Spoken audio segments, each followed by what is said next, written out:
times, they say learning to live is not just about what you do for a living. It goes deeper than your career path. They say choosing to live or being intentional about your life is all about the little things that matter to you. For some people, it might just be a quiet space, quiet time with themselves, and for others, it might be just to see people. If you have studied yourself long enough to be able to identify the little things that trigger the childlike happiness in you, I'm glad for you. But if you're on the other end of the spectrum, please learn to discover yourself and choose to live intentionally every day. So on this particular day, I received a phone call from one of my friends, and he told me, Carol, come and let's go visit this island. And I just chose to leave. I decided to pause my reality of my life happening on the mainland and just go somewhere far away where I would just see what I love, which is a large body of water, and just be at peace. So I got a bike from my house and went and met my friends close to the beach side. So once I joined them, we headed straight away to where we're going to enter the boat that was going to take us to the island. Now that's the island you can see in front of you. It's not very far from where we were standing. So this is the view you can get, and that is the boat that had to come and pick us up. Now I had no idea of what was planned for this outing. All I knew was it was an avenue for me to unwind and just relax and be myself, and that was what attracted me, and I decided to go with them. So the boat came towards us close enough, so we had to go down a bit. This is the area we had to pass, like these rocky stones. We had to go down to get into the boat, and I'm like, Elomo, Carol, what have I not done? So at this point, we're on our way to the island. Yes, yes, yes, yes. I know some people want to say Carol and water, Carol and this boat, Carol and Lampa Lampa, Carol and yes, this is my life. Even before I went to Nigeria, I have always been entering these boats, going to different places. So you guys can understand why I wasn't scared of the boat when I was going to Nigeria. This is the same boat that carries us from Limbe to Nigeria. So it's almost the same feeling, it's almost the same thing, just that you're on the high sea for a longer period of time, longer hours. But yeah, this is me.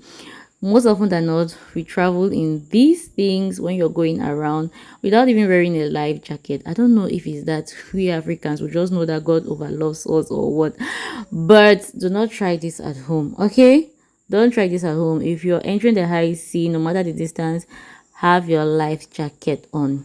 So once we got close, we started directing the boat driver so he doesn't hit a stone on how to get close enough for us to get down.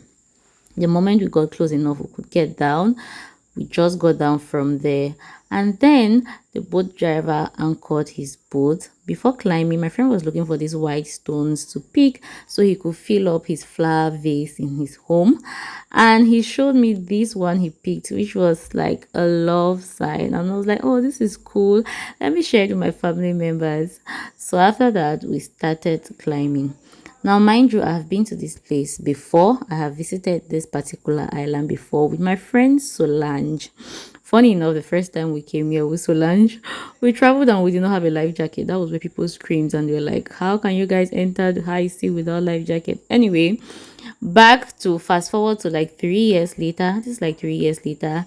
Much hasn't changed about this place. It's almost like the same from the last time I came here visiting. Now, the first time I came visiting this place, I had never been to Nigeria, but I could only imagine what this place would look like if it was handed to somebody who could properly manage it and could actually bring out the potential of this place.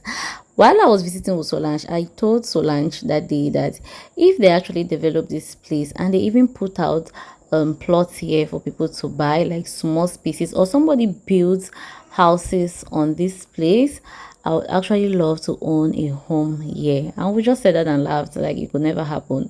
But I've been to Nigeria and I've seen the way other people have developed similar places, and I'm just like, this is what I was talking about. This place actually has the potential to actually be a lot in this country, but we don't just take it seriously. This place has been existing for the longest time now. The only thing the government did here was to come and create like this stairs, this broken stairs you see here.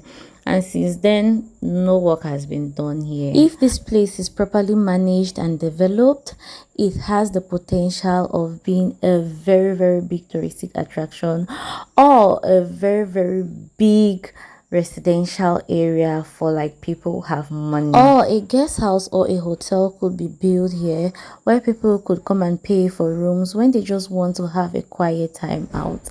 Now this is the staircase I was telling you guys about. See the climbing here, no be today. It looks easy and simple, but it's so tedious climbing the stairs. Oh my god, this is the view you get while climbing. If you're scared of heights, I don't think this place is definitely for you.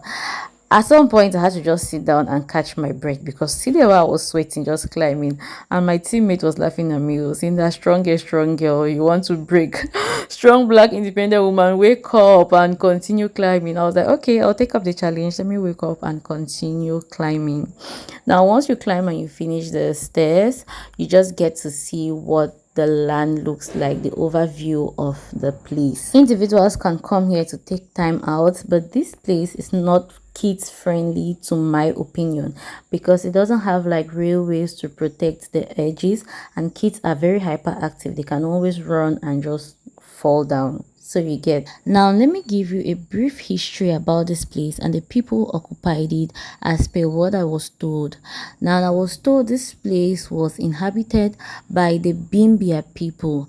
That's an ethnic group from the southwest region and from the Bakweri clan, right? Now this happened so many years ago, before the white people even came to Africa to colonize it. The people settled here. This was their land. They settled, and they only moved out from this place because their population grew, and the size of the population outgrew this space, so the space was small for them, so they had to look for like another land for them to resettle. That's how they found themselves migrating to cross the water and go settle on the other side. Now on the floor you can see remnants of foundations of houses. I heard the government actually just carved out each portion just to depict where one house used to be many years ago, just for the place not to like lose its heritage, its value and all of that. So each place you see, like the plot of land that they tried to like carve out, it means a particular family occupied that particular space, like you see here. And then they have a place that they actually concreted, which is like a free ground. I heard that was like where the basically like the village square, where they will gather in the evenings and dance, light a fire, and do all of those things we read in African tale stories. I hear some people come here to do their retreats, to pray and fast, where they are away from like the population, and they equally sleep here for like 2 days or 3 days, giving them the view of like they're in the mountain top and praying, right? So maybe if you're somebody who wants to get like your spiritual retreat, you could come try this. And I asked, like, do mosquitoes not disturb them? Like, how do you sleep here? It's so cold like at night here, and during the day as well. It's so windy, but don't mind me sweating in this video because I was climbing and I was not climbing on my pace. They were literally rushing me like to climb fast. That's why you see me sweating this much. And plus the sun was up. So it was very tedious for me. But yeah, that's about it. Once we went round the place, it was time for us to go, and these people decided to go and climb the rock to go and snap a picture. I'm like, no, I'm not about that kind of life. Let me just be going back down because let me go down gradually before you guys come and start rushing me like to move fast. Like I said, if you're scared of heights, maybe this place is definitely not for you. But if not, this is a beautiful place. You could come visit. It's so airy up there. You could sit there, you think about your life, reflect about your life, all your problems, your next step. Like you could literally sit there and go back on your drawing board and come back really refreshed. I'm going to recommend it for anybody who just wants a quiet space away from your usual. So once we got back down, everybody just dived into the water. Like they started swimming. I'm like, you guys did not tell me. My friend who gave me the phone call did not tell me that there was swimming part of this program. Like I did not come ready to swim, so I did not come in my swimsuit. So I could not get into the water. This is the highest I could do with water, like water just coming on my feet. And I was so mad at my friend. After they swam for a bit, it was time for food. And I was like, you guys did not tell me that this how this program was serious. I would have come ready. Like, I'm so mad at my friend. Even just editing this video, when I think of it, I'm like, you're still owing me. So they brought roasted fish, fried dodo, miondo, pepper, scotch egg, mayonnaise, and they had drinks. I was like, this is a very serious outing. Guess what? Your girl ate at home. I ate and filled my stomach before leaving the house because I knew that I was going to climb those tedious stairs. So I did not want my eyes to turn me when I'm climbing those stairs because of hunger. Only for me to get here and they're giving me food. I'm just like, oh God. Just remembering this day now, I'm actually hungry because I ate like 4 scotch eggs, to be honest here. Forget about this thing you see too. Or even 5 scotch eggs. I remember I ate like scotch eggs more than I even ate the roasted fish. Now I sat down, I said, let me drink water first to push down the food I ate at home before I start eating this one. God knows I tried. Like I tried to actually force it, but at some point, I just felt like I was just getting to that pot of gluttony. Like, why am I over forcing it? It was time for drinks. I said, please, you guys should give me wine first. Let me first of all drink. I'm sure this wine is going to help me to like digest the food I've already eaten, so that you create space and room for more food to get in. So they gave me a bit of wine. I drank. And then I told them that, see, I cannot finish this food. You guys should leave me. Let me pack it and take it to my house. They are like, no, this is Vegas. What happens in Vegas stays in Vegas. If you don't finish this food, forget about taking it to your house. So this is what was left, but I still ate my scotch egg. After eating, they came with their Bluetooth speaker. So it was like vibe for a bit. They danced. And after dancing, we now decided to just go and tour around the island while waiting for our foods to digest. So the boat driver brought the boat close again. We all got into it. I mean, not all of us. We left 2 people behind, one person there, and then the other person was swimming. Like we left them behind. That you guys should watch over our food and our drinks, because we don't want to hear stories that touch that somebody. Anyway, we got into the water. See how people are just living free. See my guys just chilling. Like, what is life? They are just eating and drinking, sitting at the head of the boat and just literally relaxed. Like nothing happened. Like that's how life is supposed to be. This was a very fun and chill day for me, mainly because it involved something that I love, large bodies of water. I just like the fresh breeze that comes with it, just seeing water. My heart, I was so happy on this particular day. Thank you to my guy who made this possible for me. Now going around, you see this massive giant rocks around. I don't know why that hole is there, if it was actually created so that canoes can pass in between or what, or if it's just nature, I don't know. But I saw it kind of like really cute. Like it just felt like it was a gate and that was the entrance to the other world. Anyway, going forward, by this rock, it has this thing that it does, like spitting out water like this that comes out like vapor every after particular minutes. And I felt it was so cute. It was so cute. Like nature is so beautiful. Just seeing nature, I don't know, if you're not a lover of nature, you really cannot understand me. So we just went around the entire place, just having an overview, just chatting, and just basically just enjoying what the Lord made. Now, the island we visited, some people do celebrate their birthday parties there. Yes, people would like to be extra.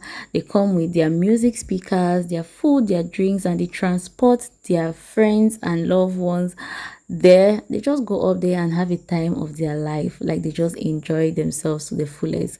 So that's why if you saw in like in the previous clips, you will see empty bottles of alcohol scattered on the floor. Yes, that's just to say that people do celebrate events there, like birthday parties, not like wedding events, birthday parties and these small, small gatherings. While we're going round, I saw these large boats being anchored in water doing fishing. I was just like, am I sure in my next life I will not want to be a fisherwoman? Like, because this is literally their lifestyle, being in water 247. Anyway, that was it for the tour. We came back to where we started the tour from, and then everybody just went back into swimming. See, the pain in my heart on this day when I saw the way everybody was swimming and I could not swim. The boat driver just anchored his boat and he had the time of his life. See, nobody even enjoyed this place more than that boat driver. See, he swam and swam from one angle to another. See him at this end, enjoying himself. And one thing about him, all that swimming he was doing, his face cap was still on his head. My chest, I was so pained on this day because I was really feeling hot. I really just wanted to dive into the water. The water was so cool and it's so refreshing. I really wish I was probably informed so that I would have come with my beach wear. They even told me to like take out my gown and swim with my kolang and bra. But I was like, I don't want to get wet like that. Then I'll put on my gown and everything will be showing. I was like, I'm not about it, but I was so pained. Like, Tala, if you're watching this, you still owe me a swimming program because why? Why did you not inform me? I was so pissed. But anyway, he told me he was going to make it up. Like, he was going to arrange for another outing where we'll all go and swim. I was like, better, better. So I still went to like get myself soaked in water for a bit while they were swimming. And the feeling, I just cannot explain. It was so beautiful. Like the water was really, really refreshing after that tedious climb and everything, plus the sun. Anyway, it was time for us to go back after hours of them swimming and me watching. It was finally time for us to go back. So we gathered everything. These people really came prepared. They even had desserts after meal. So they had like snacks that they gave. We ate and then it was time for us to go back. Now we got into the boat and the boat went and dropped us off at the same point where we enter when we're going to Nigeria. Like if you watch my Nigeria vlogs where I traveled by water, that entry port, that's where the boat dropped us off. That's like the official place where people enter and drop off in these boats, right? Then you see the driver doing this thing, putting the pipe into the petrol. That's petrol. So you guys can understand now why when I was traveling to Nigeria and no case was doing all of that petrol stuff in the boats and people were screaming, I wasn't bothered because I'm like, I've seen this, like this is my norm. I'm used to seeing this. At some point he was carrying out the petrol container. I don't know why he don't want to drop it down. But anyway, that's about it. I enjoyed myself on this day. Thank you so much for watching my video till this point. Please subscribe if you haven't subscribed, and I'll definitely see you on Finally by the help of God on my next one. So this was our arrival and it was a beautiful day. Bye.